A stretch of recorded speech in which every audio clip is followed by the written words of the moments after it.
میں آپ کو ایک کچھ زبیر صاحب اور بیان بھی سنانا چاہوں گا. بعض چیزیں ایسی ہیں جو مجھے سارا دن اتنے لوگ سوال بھیجتے ہیں, وہ کہتے ہیں کہ یہ جو اسٹاک مارکیٹ میں جو کچھ ہو رہا ہے اس کے اوپر آپ پروگرام نہیں کرتے. میں پورا پروگرام اسٹاک مارکیٹ پہ نہیں کرتا کیونکہ کام جو دیکھنے والا شاید اس کا انٹرسٹ نہ لوز ہو جائے, لیکن جب 36,000 کے قریب مارکیٹ آ جائے ایک ایسی سٹیج کے اوپر جب آپ نے انسینٹیوز جتنے دینے تھے وہ بھی دے دیے تھے, آپ نے برآمدات کے لیے روپے کو ڈی ویلیو کیا کتنا 36%, برآمدات کتنی بڑی 1.8%.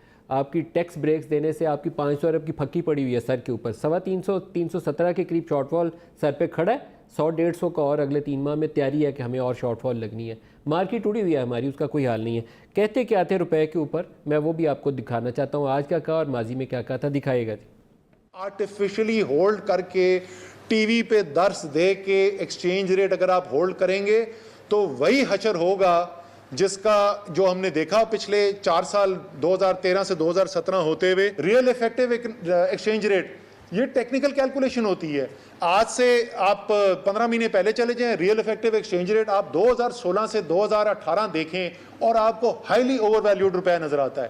آپ 2019 کا اپریل دیکھیں گے یعنی آج دیکھیں گے تو آپ کو روپیہ بالکل آپ کو ایکویلیبریم پہ نظر آتا ہے. ہم نے ایکسچینج ریٹ کو ایسے مینیج کرنا ہے کہ وہ معیشت کے بنیاد کے اوپر ہینڈل ہو, نہ کہ سیاسی نعرے بازی کے لیے.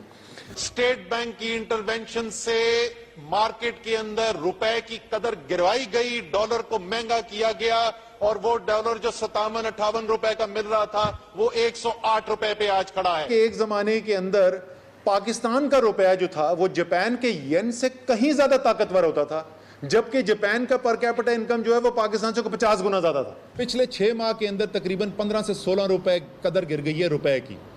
صرف روپے کی قدر گرنے سے اس وقت ہر پاکستانی خاندان جو ہے اس میں اس کے اوپر جو قرضے کا بوجھ ہے وہ اس 6 ماہ کے اندر 40,000 روپے سے زیادہ کا اضافہ ہوا ہے. ایکسچینج ریٹ جو ہے وہ معیشت کے نظام کے اندر ایک ٹول ہے, ایک انسٹرومنٹ ہے جس سے ٹرانزیکشن ہوتی ہے.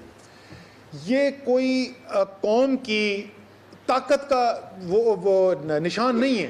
پاکستان میں مہنگائی ہو نہیں گئی ہے, پاکستان میں مہنگائی کی گئی ہے.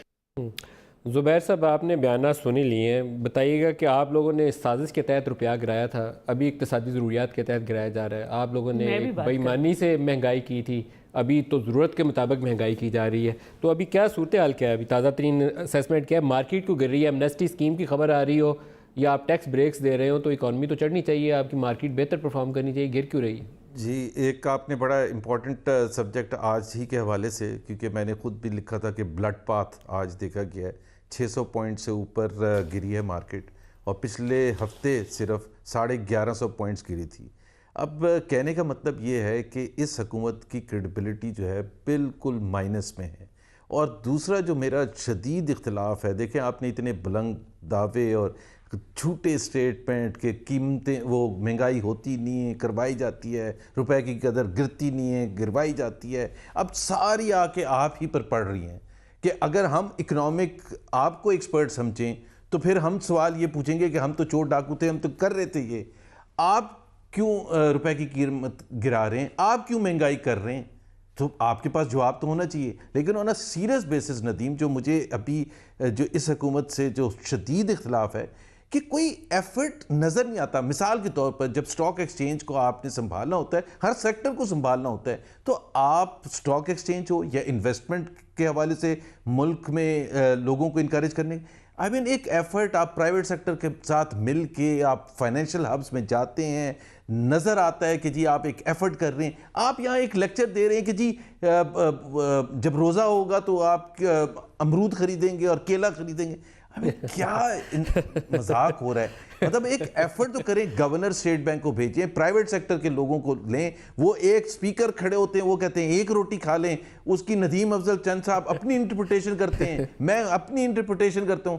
Why can't we have a serious incentive plan کہ جی یہ ملک میں یہ ہے. دوسری بات یہ ہے کہ پی ٹی آئی مسٹ ریئلائز کہ جب وہ اپوزیشن میں ہوتے ہیں تو پرابلمز کا ذکر کرتے ہیں, جب حکومت میں ہوتے ہیں تو 2 گھنٹے کی تقریر میں پرابلمز بتاتے, سولوشنز بتاتے ہیں. زبیر صاحب, کبھی آپ نے اس سے پہلے اتنی اچھی مثال سنی تھی کہ روپے کی ڈیویلیوشن کا سوال ہو اور فائنانس منسٹر کہے کہ یہ ایسے ہی ہے جیسے روزوں میں آپ امرود کھانے کے لیے جاتے ہیں تو امرود مہنگا ہو جاتا ہے؟